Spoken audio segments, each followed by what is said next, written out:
Hello दोस्त। RRB NTPC group D और जितने भी साइंस से रिलेटेड जो भी प्रश्न पूछे जाते हैं, जैसे दिल्ली पॉलिटेक्निक, यूपी पॉलिटेक्निक या कोई भी एग्ज़ाम, उसका वीडियो नंबर 6 आ चुका है और सारा वीडियो प्लेलिस्ट में हो रहा है जनरल साइंस का। तो यहाँ पे आप देखते जाइएगा और ये वीडियो नंबर 43, वीडियो नंबर 43 होगा ये टोटल, जिसमें साइंस से रिलेटेड सारे प्रश्न को सोल्व करते जा रहे हैं। तो गति के नियम का पहले भी एक वीडियो अवेलेबल था, उसमें हम कुछ सोल्व किए थे, लेकिन जो प्रश्न छूट गए थे इस कंसेप्ट में लेके आए हैं। और यहाँ पे टोटल 11 मल्टीपल चॉइस क्वेश्चन है, लेकिन कंसेप्ट से आपको कम से कम 30 क्वेश्चन के बराबर यहाँ पे कंसेप्ट मिलने वाला है। तो चलिए इसमें बने रहते हैं। और ये बिल्कुल बेसिक कंसेप्ट है जो हर एग्जामों में आता है और जो कैंडिडेट थोड़े से बेसिक से जानना चाहते हैं उनके लिए। तो देखिए, एक इस टाइप के प्रश्न है। 30 ग्राम का एक द्रव्यमान की गोली 30 मीटर प्रति सेकंड के वेग से राइफल या बंदूक से निकलती है, जिसके कारण राइफल 20 सेंटीमीटर प्रति वेग से प्रतिक्षेप करने की प्रवृत्ति रखता है। तो राइफल का द्रव्यमान क्या होगा? प्रश्न देखते ही आपको याद आ गया होगा न्यूटन के तृतीय नियम, प्रतिक्रिया विपरीत और बराबर होती है, उसी प्रश्न का है, लेकिन यहाँ पे न्यूमेरिकल है। तो हम कंसेप्ट भी समझेंगे और उसके प्रश्न को समझेंगे। तो चलिए बिना देर किए हुए चलते हैं। जो हमारे पास प्रश्न है लॉ ऑफ मोशन यानी गति के नियम से प्रश्न है। पहला प्रश्न ये, 30 ग्राम का एक वस्तु एक गोली 30 मीटर प्रति सेकंड से निकलता है और राइफल का से इतना वेग से प्रतिक्षेपित करने की प्रवृत्ति रखता है। तो राइफल का द्रव्यमान निकालना है। तो देखिए, ऐसे प्रश्नों में आपको 4 चीज़ की पता होना चाहिए। एक तो जो आपका गोली है उसकी द्रव्यमान है, उसकी वेग है, राइफल से निकला हुआ वेग है, और चौथा जो आपका होगा वो आपका राइफल का क्या होगा? द्रव्यमान होगा। तो राइफल के द्रव्यमान को अगर आप मान लिए एम छोटा एम आपका गोली का द्रव्यमान, यू वेग आपका किसका है? यू वेग आपका है प्रारंभिक वेग, जो आपको गोली के टर्म में कह सकते हैं, और आपका जो राइफल का वेग है जो पीछे मीटर प्रतिक्षेपित होता है, इस वेग को हम भी कहते हैं। तो सिंपल सा इक्वेशन है न्यूटन के। अगर गोली यानी राइफल और गोली दोनों अगर बराबर रहे तो एम भी बराबर क्या होगा? M you. बिल्कुल सिंपल सा प्रश्न है, इसमें कंफ्यूजन कभी नहीं होता है। और हो सकता है इसमें नाम आपको बदल के एम राइफल, भी राइफल ऐसे कर देगा, एम ए और भी यू ए करके ऐसे प्रश्न दे दे। तो इस वाले टर्म को भी अगर आप लिखना चाहेंगे तो समझ सकते हैं, लेकिन मेन है कि दोनों इक्वेशन बराबर होनी चाहिए। इसमें से हमें केवल क्या पता करना है? तो राइफल का द्रव्यमान बड़ा एम हमें पता करना है। इस एम को ए एम दिया हुआ है। इस एम का द्रव्यमान कितना है? 30 ग्राम। भी कितना है? 30 मीटर प्रति सेकंड। और ये भी क्या है? 60 मीटर सेकंड। यानी 30 को 30 के अगर एम को निकालना है तो 30 गुना 30 डिवाइडेड बाई, यहाँ से देखेंगे 30 गुना 30, यानी एक लाइन में लिख दें तो हमारे पास क्या होता है? 30 गुना 30 डिवाइडेड बाई 60 बराबर एम। ये है हमारा भी, ये है हमारा छोटा एम, और ये है हमारा यू। तो क्या होगा? ये कट जाएगा 2 और यहाँ से कटेगा। तो यहाँ से अगर देखते हैं 30 डिवाइडेड बाई, ऊपर में कटेंगे तो 30 दूना 60 2, और यहाँ से काटेंगे तो आपका यहाँ पे आप आ जाएगा डायरेक्ट यहाँ पे 15। अब कुछ लोग यहाँ ऑप्शन देखेंगे 15 किलोग्राम कर देंगे, लेकिन ध्यान दीजिएगा प्रश्न में एक और ट्विस्ट है। यहाँ गोली की द्रव्यमान 30 ग्राम में है, तो ये 15 किलोग्राम नहीं होके क्या होगा? 1.5 kg होगा, यानी 1500 ग्राम होगा। यहाँ पे ये आप ध्यान देने वाली प्रश्न है। तो ये आपका प्रश्न का आंसर क्या हो जाएगा? यहाँ पे प्रश्न में अगर देखें तो यहाँ पे 1.5 होगा, यहाँ पे आपका प्रश्न में दिया नहीं है, तो 1.5 ग्राम होगा। इसको ग्राम आप कर लेंगे, जिसको किलोग्राम कर लेंगे, तो डायरेक्ट प्रश्न का आपका आंसर मिल जाएगा। अब अगले प्रश्न में चलते हैं। तो अगले प्रश्न में अगला हमारा प्रश्न जो रहेगा उससे रिलेटेड है, और कई बार इस प्रश्न को थोड़ा ध्यान से देखिएगा। यहाँ मीटर प्रति सेकंड है, 30 मीटर प्रति सेकंड। अगर इसको किलोमीटर में बदलना हो तो वहाँ बदल लीजिएगा, और यहाँ नीचे की टर्म अगर 30 ग्राम को केजी में बदलना हो तो तेजी होगा। लेकिन फाइनल आंसर आपका क्या है? तो फाइनल आंसर 1.5 kg। चलिए, इस प्रश्न में 1 पॉइंट यहाँ नहीं दिया हुआ है, चलिए अगली बात करेंगे। अगले प्रश्न में चलते हैं। दूसरा नंबर का रहा है, एक वस्तु का संवेग 10 किलोग्राम मीटर प्रति सेकंड है। तो संवेग का यूनिट भी पूछ देता है कई बार। तो संवेग का यूनिट अगर आपसे पूछ दिया जाए किसी प्रश्न में तो क्या करना है? तो इसको भी आपको याद रखे रहना है, कभी छोड़ना नहीं है।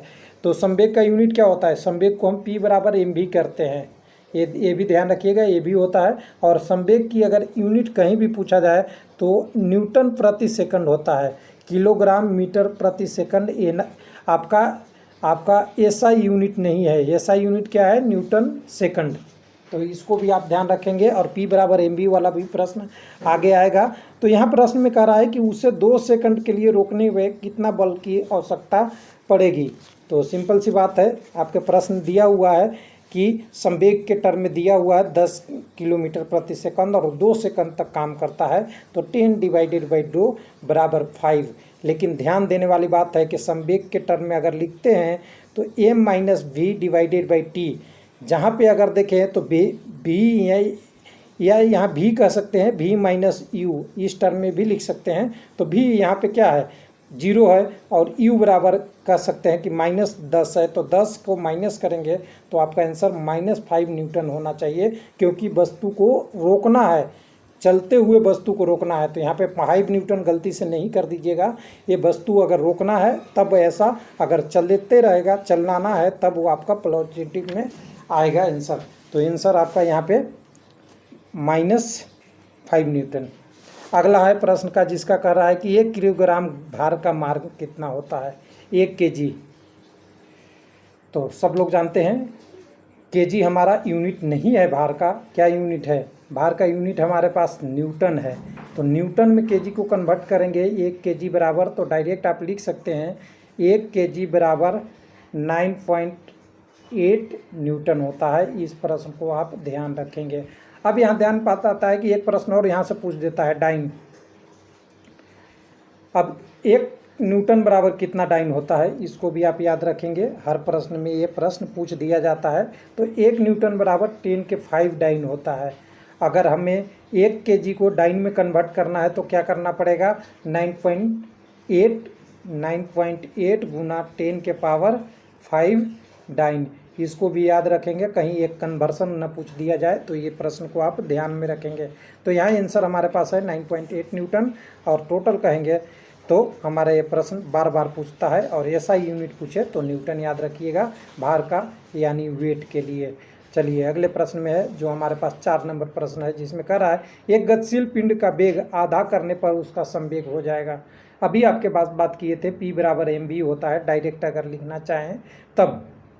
तो P बराबर mv हमारे पास दिया हुआ है, तो कह रहा है कि अगर हम v को क्या कर दें, 1/2 कर दें, तो संवेग क्या होगा। तो मान लीजिए कि v आपका पहले 20 था, तो अगर 20 को आधा कर देंगे 10, तो संवेग क्या हो जाएगा, आपका पहले से जो जितना होता था वो कम हो जाएगा। और कितना कम होगा, जितना आपकी वेग होगा। यानी यहाँ रिलेशन किसका है, प्रोपोर्शनल का है, यानी v बराबर mv। अगर v आधा करते हैं तो आपकी गतिशील पिंड की संवेग कितनी हो जाएगी, आधी हो जाएगी। v दुगना करेंगे तो वस्तु की दुगना हो जाएगा आपका संवेग। अगर m आधा करेंगे तब भी आधा हो जाएगा आपका संवेग, m को दुगना करेंगे तो ये भी दुगना हो जाएगा। यानी रिलेशन प्रोपोर्शनल का है। कई लोग क्या करते हैं, इसको डबल कर देते हैं, जैसा 1/2 mv² होता है गतिज ऊर्जा का, तो m को अगर 2 का स्क्वायर करेंगे तो 4 गुना हो जाता है। इस वाला कंसेप्ट आपको किस में होता है, काइनेटिक एनर्जी में, गतिज ऊर्जा में। आप सब जगह इसको ट्राई नहीं करें। अगले प्रश्न में है 5 नंबर, जिसमें कह रहा है घर्षण बल निर्भर करता है किस पे। तो घर्षण बल आप जानते ही हैं कि 2 सतहों के बीच में घर्षण बल होता है, ये सबको पता है। और घर्षण बल को हम किससे डिनोट करते हैं, जो एक प्रश्न आगे भी आएगा, v बराबर घर्षण गुणांक म्यू और r, इसी को घर्षक कहते हैं। और म्यू क्या होता है, म्यू आप जानते ही है tan a होता है, जो 2 वस्तुओं के बीच में अल्फा कोण घर्षण कोण होता है। लेकिन इसमें लोग कहते हैं कि, कुछ लोग कहते थे कि किस पे निर्भर करता है, तो कुछ लोग कहते हैं सतहों की चौड़ाई पे, क्षेत्रफल पे, प्रकृति पे, और कुछ लोग कहते हैं सभी पे। लेकिन ध्यान देने वाली बात है कि घर्षण खुरदरा या कह सकते हैं रफ सरफेस में घर्षण क्या होता है, ज़्यादा होता है। इसको कम करने के लिए क्या करते हैं आप, बॉल बेयरिंग यूज करते हैं। घर्षण को चलती हुई मशीन में बेयरिंग यूज करते हैं, बॉल बेयरिंग के टर्म में। अगर ये भी यूज नहीं करते तो साथ में क्या लगाते हैं, इसमें ग्रीज या ऑयल लगाते हैं जो इसकी चिकनाहट प्रदान करे। ये क्या करता है, घर्षण को कम करता है। यानी घर्षण किस पे निर्भर कर रहा है, उस वस्तु की प्रकृति पे। प्रकृति मतलब कहें तो डायरेक्ट कहें तो उसके प्रकृति यानी नेचर पे, कैसा वस्तु है उस पे घर्षण बल निर्भर करेगा। अगर वस्तु चिकना है तो घर्षण बल कम होगा, अगर वस्तु खुरदरा है तो घर्षण बल ज़्यादा होगा, अगर बॉल बेयरिंग यूज करेंगे तो घर्षण बल क्या होगा, कम होगा, अगर नॉर्मल ऐसे ही किसी को मूवमेंट में लाएंगे तो घर्षण ज़्यादा होगा। ये सारा कंसेप्ट आप समझ लेंगे। अगले प्रश्न में चलते हैं 6 नंबर। जब एक चलती हुई लिफ्ट की डोरी टूट जाए तो उस सवार व्यक्ति का अपना भार महसूस होगा। प्रश्न तो अच्छा है और इस प्रश्न से बार बार प्रश्न पूछे गए हैं, लेकिन इसमें एक प्रश्न नहीं पूछा गया है। प्रश्न नंबर 1, 2, 3, 4 कंडीशन बनते हैं। पहला, एक लिफ्ट क्या है, चारों को मैं यहाँ डिस्कस कर लेता हूँ क्योंकि कंसेप्ट करना है। लिफ्ट आपका रुका हुआ है तो वस्तु का भार क्या होगा, उसमें रहता है वो कोई चेंज महसूस नहीं करेगा, कोई बदलाव महसूस नहीं करेगा। कौन, जब लिफ्ट रुका हुआ है। लिफ्ट किधर की तरफ जा रहा है, ऊपर की तरफ जा रहा है तो वस्तु का भार क्या होगा, ध्यान दीजिएगा, बढ़ा हुआ महसूस होगा। लिफ्ट नीचे की तरफ जाता है तो वस्तु जो व्यक्ति है उसमें भार उसका क्या हुआ, घटा हुआ महसूस होगा। और जब लिफ्ट की डोरी टूट जाए, जो अभी प्रश्न की बात कर रहे हैं, डोरी टूट जाए तो व्यक्ति के भार क्या होगा, 0 हो जाएगा। चारों कंसेप्ट याद रख लिए। लिफ्ट रुका हुआ है, कोई बदलाव नहीं होगा, ऊपर की जाएगा तो बढ़ा हुआ होगा, नीचे की तरफ जा रहा घाटा हो जाएगा, और डोरी टूट जाएगा तो 0 हो जाएगा। इसके अलावा एक और कंसेप्ट आता है कि उसका त्वरण या लिफ्ट की स्पीड कम ज़्यादा होता है, उसमें व्यक्ति छत पे लग जाएगा, नीचे होगा, क्या होगा, वो कंसेप्ट अलग है, उतना आजकल पूछता नहीं। तो ये कंसेप्ट चारों आप याद रखेंगे। उसके बाद 7वां नंबर प्रश्न, अगर एक पिंड पर 10 न्यूटन का बल 4 सेकंड तक लगाया जाता है तो बल का आवेग क्या होता है। तो बल का आवेग आपने पढ़ा होगा, सब लोग पढ़ते हैं। बल की आवेग क्या बोलते हैं, आई, इम्पल्स। इम्पल्स बराबर क्या होता है, कितना टाइम पर फोर्स लगता है और कितने टाइम तक लगता है, यही इम्पल्स है, फोर्स गुना टी। इस फार्मूला को भी आप याद रखेंगे और इसको VBI करके, जैसे P बराबर mv संवेग का होता है, उसी तरह आपका आवेग का F गुना T होता है, इसको याद रखिएगा। और इसको कई बार अगर गतिज के टर्म में लेना होता है तो I बराबर क्या लेते हैं, mv minus mu divided by T. T क्या है, इम्पल्स टाइम है, एम क्या है, वस्तु का प्रारंभिक वेग मास के साथ है, और वस्तु का प्रारंभिक वेग इधर और इधर फाइनल वेग, दोनों के साथ में अगर इम्पल्स निकालना है तो इस फॉर्मूले के यूज करते हैं। तो यहाँ प्रश्न तो सिंपल है, बल दिया हुआ है 10 न्यूटन का, एफ दिया हुआ है, टाइम दिया हुआ है 4 सेकंड, तो आप क्या कह देंगे, आई बराबर एफ गुना टी यानी 10 गुना 4 बराबर 40। और आवेग की यूनिट क्या होती है, तो जो संवेग की यूनिट होती है वही आपकी आवेग की यूनिट होती है। क्या होता है, तो न्यूटन सेकंड। तो 40 न्यूटन सेकंड याद रखिए। तो यहाँ SI यूनिट भी आपको पता हो गया, फार्मूला पता हो गया, और न्यूमेरिकल अगर छोटे छोटे आए उसको सोल्व करने का तरीका पता हो गया। यानी 7 नंबर में 4 क्वेश्चन आप सोल्व करने के लिए अप्लीकेबल हो जाएंगे। अगला प्रश्न आपका, एक पिंड का संवेग से पूछ रहा है 8 नंबर। एक पिंड का संवेग 1 मिनट में 20 किलोमीटर से बढ़कर 200 किलोमीटर प्रति सेकंड से बढ़कर 800 किलोमीटर प्रति सेकंड हो जाता है, तो पिंड पर आरोपित बल कितना होगा। तो संवेग का प्रश्न आपने पढ़ा ही था। संवेग में अगर डायरेक्ट अगर कह दे तो संवेग बराबर क्या है आपका, v माइनस यू के टर्म में ले सकते हैं और डिवाइडेड बाय क्या कर सकते हैं, टाइम कर सकते हैं, यही प्रश्न कर सकते हैं। तो फाइनल वेग यहाँ पे 800 किलोग्राम प्रति मीटर सेकंड है, और दूसरा आपका 200 किलोग्राम मीटर सेकंड, या यहाँ किलोग्राम मीटर सेकंड नहीं रहता तो क्या रहता है, न्यूटन सेकंड रहता है। न्यूटन सेकंड भी ये हो सकता है, ये ध्यान दीजिएगा। तो यहाँ पे प्रश्न आपका सोल्व हो जाता है आराम से।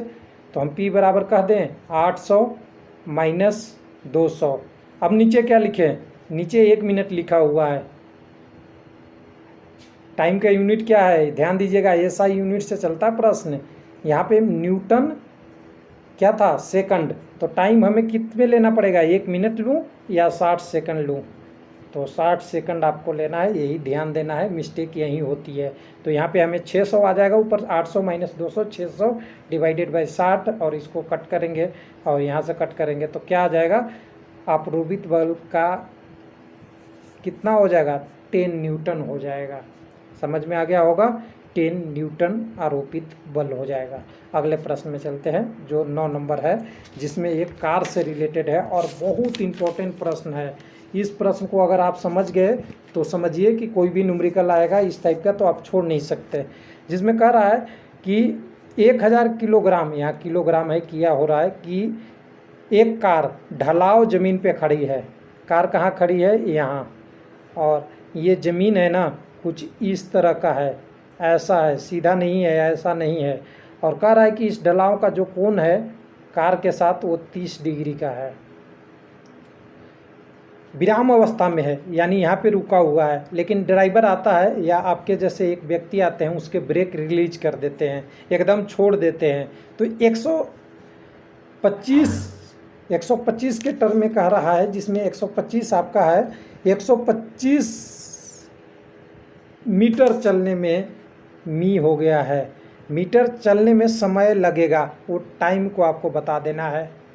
तो अब न्यूटन के जो फार्मूले लगते हैं वो सब आपको यहाँ प्रयोग करना पड़ेगा। और थीटा का मान दिया हुआ है यहाँ पे 30 डिग्री, आपका केजी में भार दिया हुआ है, और आपको मीटर डिस्टेंस किसके टर्म में दिया हुआ है, एस के टर्म में। तो फार्मूला आप एस बराबर आप जानते ही होंगे, सब लोग जानते हैं। एस बराबर क्या लिखते हैं, UT plus half AT square.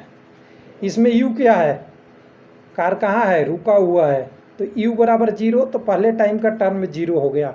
अब इसको आपको कैलकुलेट करना है। एस बराबर 125 दिया हुआ है, हाफ दिया हुआ है, ए दिया हुआ है, ए आपको पता करना है, ए आपको यहाँ पे मालूम करना है, ए आपको किस टर्म में होगा। लेकिन यहाँ पे अब एक चीज़ और ध्यान देने वाली बात है, इसमें थोड़े से आपको बदलाव करना पड़ेगा। क्या आपके टर्म में, तो यहाँ एक बदलाव हमारे पास आना चाहिए, जो बदलाव होगा ए क्या होता है, त्वरण होता है, लेकिन जब वस्तु ढलाव पे चलती है तो ये किस में कन्वर्ट हो जाएगा, जी में। तो बिल्कुल आपके पास एक सही सा एग्जाम्पल मिल गया कि जी में इसको कन्वर्ट कर देंगे तो जी का मान 9.8 मीटर पर सेकंड होता है, और टी का मान आपको क्या करना है, मालूम करना है, टी स्क्वायर। इसको डिफाइन करेंगे तो इसको करेंगे तो ये क्या हो जाएगा, 4.9 यानी 9.8 को करेंगे तो ये 4 टर्म आएगा, कितना कटने के बाद, इसको अगर काटते हैं 4.9, हाफ 80 का 4.9 आना चाहिए, और 4.9 आएगा तो एक टर्म और हमारे पास छूट रहा है कहीं पे। अगर जी का मान लेते हैं तो डिग्री का ढलान का मान यहाँ पे sin 30 डिग्री हो जाएगा। क्या होगा, sin 30 डिग्री। एक बार मैं दोबारा कर देता हूँ, एस बराबर यू टी प्लस, अब हम जी के टर्म में लिख रहे हैं, जी sin 30 डिग्री टी स्क्वायर। बस ये हमारा कंसेप्ट है, तब प्रश्न बन गया हमारा। तो यू और 0 वाला टर्म 0, जी का मान हमारे पास कितना आएगा, जी का मान अगर रखें 9.8, एस बराबर 125 है और 9.8 है, sin 30 का मान होता है 1/2, और अगर sin 30 का कहें तो हाफ AT स्क्वायर यहाँ पे था, तो हाफ AT का 1/2 और गुना में टी स्क्वायर, यहाँ पे हाफ AT का हो गया। अब यहाँ से काटेंगे तो इसका आ जाएगा 4.9, और एक बार और 2 से काट देंगे तो ये हमारे पास आ जाएगा 2.45, और टी स्क्वायर, यानी टी स्क्वायर को हम डायरेक्ट इसको अगर लिख दें तो टी स्क्वायर बराबर 125 डिवाइडेड बाई 2.45, यहाँ 2.45 है, 2 दोबारा नहीं 45। अब इसको हमें कैलकुलेट करना पड़ेगा, तो हम डायरेक्ट कर देते हैं, t बराबर 125 डिवाइडेड बाई 2.45। इसको अगर स्क्वायर के टर्म में है तो इसको रूट लेना पड़ेगा, और रूट लेने के लिए हम रूट ले लेते हैं, लेकिन दोनों में हम 20 से ऊपर भी और 20 से नीचे में भी गुना कर देते हैं। किस लिए, क्योंकि ये एक टर्म में आ जाए, स्क्वायर रूट हमारा निकल जाए। या तो आप इसको कैलकुलेट रूट में करेंगे तो नहीं आएगा, थोड़ा सा दिक्कत होगा। तो 125 को अगर 20 से गुना करते हैं तो 2500 होता है, और 2.45 को 20 से गुना करेंगे तो ये आता है 49, और इसको रूट करना है तो 2500 का अगर रूट हटाते भी हैं तो 50 आएगा, और 49 का रूट 7 आएगा। आएगा। 50 डिवाइडेड बाय 7 करेंगे तो 7 7 49 और 7 से 49 1 0 10 10 के बदले 1 और फिर से अगर कहें तो 30 30 के बदले अगर कहें तो 7 28 यानी 7.4 सेकंड का टाइम लगेगा उस कार का रोकने का। तो ये डिफिकल्ट प्रश्न है, लेकिन इस प्रश्न को अगर कर सकते हैं तो यहाँ हमने क्या क्या देखा, sin 30 का यूज देखा, sin 30 का वैल्यू हमें 1/2 लेना पड़ा और दूसरी हमें कार की भार से कोई लेना देना नहीं है। ध्यान दीजिएगा, वस्तु कितनी तेज़ी से जाएगा उससे भार का कोई लेना नहीं है, वो स्लोप कितना है उस पर निर्भर करेगा और कितने मीटर दूर जाना है उस पर निर्भर करेगा और ए के बदले हम जी यहाँ पे हमें लेना पड़ेगा। तो ये इतना कंसेप्ट अगर आप लगाते हैं तो इस प्रश्न को आप सोल्व कर पाएंगे। अगले प्रश्न में चलते हैं। अगला प्रश्न कह रहा है, जो हम पहले ही बता दिए आपको कि घर्षण बल F और घर्षण गुणांक म्यू का सही संबंध क्या है वो बताना है। तो हमने पहले ही बोला घर्षण बल बराबर F बराबर म्यू R होता है और म्यू बराबर क्या होता है, tan अल्फा। तो ये वाला टर्म भी अगर यहाँ रखेंगे तो ये हो जाएगा। तो इसका सही रिलेशन क्या है, तो सही रिलेशन हमारे पास बी के टर्म में है। अगले 11 नंबर प्रश्न जो अंतिम वीडियो का प्रश्न है और ये भी एक बहुत इंपॉर्टेंट प्रश्न है जिसको आप देख सकते हैं कि इस प्रश्न को भी कर लेंगे तो एक कंसेप्ट आपके पास बिल्डअप है। एक समतल सड़क पर मोटर चालक 72 किलोमीटर प्रति घंटा की चाल से चल रहा है। वह ब्रेक लगाने के बाद 20 मीटर की दूरी पर विराम अवस्था में आ जाता है। तो यदि कार तथा उस पर भार का वजन 900 किलोग्राम है, यहाँ किलोग्राम होगा, तथा त्वरण स्थिर रहता है तो मंदन बल क्या निकालना है, आपको ए निकालना है। तो कैसे निकाल सकते हैं, तो सबसे पहला काम ये करना होगा 72 किलोमीटर पर घंटा को हमें कन्वर्ट करना पड़ेगा 5/18 करके मीटर प्रति सेकंड में। तो 5/18 करेंगे तो 1872 4 बार में, यानी ये कार की स्पीड क्या है 20 मीटर प्रति सेकंड। इसको ध्यान रखेंगे। पहला प्रश्न का हमने ये काम कर दिया। अब इसमें कौन सा फार्मूला लगेगा, तो एक फार्मूला आपने देखा होगा v² बराबर u हमें दिया हुआ है कितने दूर पर रुकेगा, u 0 है लेकिन हमें v 0 है लेकिन u दिया हुआ है कि ये चल रहा था, तो u² प्लस 2as। तो हमें a मिल जाएगा यहाँ से, s हमें पता करना के टर्म में कर सकते हैं या s की हमें स्पीड भी पता है। तो हो गया हमारे पास प्रश्न आ गया v² बराबर u² प्लस 2as। एस क्या है 20 मीटर प्रति सेकंड हमारे पास ऑलरेडी है और इसको कह सकते हैं कि 20 मीटर पे जाकर रुक भी रही है, ये एस है और आपका ये 20 मीटर प्रति सेकंड हमारे पास क्या है, इसकी चाल है। तो लगा देते हैं प्रश्न को। तो v² बराबर u² प्लस 2as। u कितना है, इसको हमने कन्वर्ट करके 20 मीटर प्रति सेकंड किया था, तो ये 20 का स्क्वायर प्लस 2, ए कितना है हमें मालूम ही नहीं है, मालूम करना है। दूसरा एस क्या है, कितनी दूरी पे जाके रुकेगा, तो 20 मीटर पे रुकेगा। तो प्रश्न आपके पास ये सोल्व हो जाएंगे। तो ए बराबर क्या करेंगे, तो 20² यानी 20 गुना 20 और नीचे में इस टर्म को 2 गुना 20 यही रखिएगा। तो कर देते हैं कैंसिल, इसको कर देते हैं 10, यानी कैंसिल करने के बाद अगर हमारे पास आता है तो 10 मीटर प्रति सेकंड और किस में होगा, माइनस में होगा। ये ध्यान दीजिएगा क्योंकि कार को रोकना है, ब्रेक लगाकर रोकना है। तो 10 मीटर प्रति सेकंड आ गया, लेकिन इसके बाद भी इस प्रश्न को हमें छोड़ नहीं रहा है। 10 मीटर प्रति सेकंड के बाद कह रहा है कि उसका भार 900 kg था, त्वरण स्थिर रहता है तो मंदन बल का क्या है, तो F बराबर आपको बताना है। तो F बराबर ma होता है और a का मान आपको मिल गया है -10 मीटर प्रति सेकंड मिला। m की दरमान यहाँ दिया हुआ है 900 किलोग्राम, तो 900 गुना 10, अगर यहाँ माइनस टर्म हटा भी दें तो यहाँ पे हो जाएगा 9000 कितना न्यूटन, बल का SI यूनिट न्यूटन लगाना पड़ेगा, 9000 न्यूटन। कितने में, तो इतनी स्पीड से जा रही है और 20 मीटर में रुकना है तो 9000 न्यूटन का बल लगाना पड़ेगा। तो इसमें हमने कितने फार्मूले की यूज किया है, एक तो हमने किलोमीटर से स्पीड को मीटर प्रति सेकंड में बदलने का काम किया। दूसरा हमने किया कि इसकी आपका न्यूटन का तृतीय गति के नियम से या गति के नियम से इसको यूज कर लिया।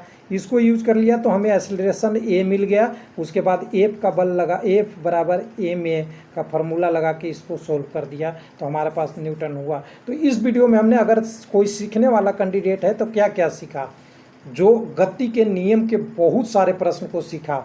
हमने क्या सीखा, एक प्रतिक्रिया क्रिया के बराबर होती है, उसका नियम भी न्यूटन के तृतीय नियम के द्वारा सीख लिया।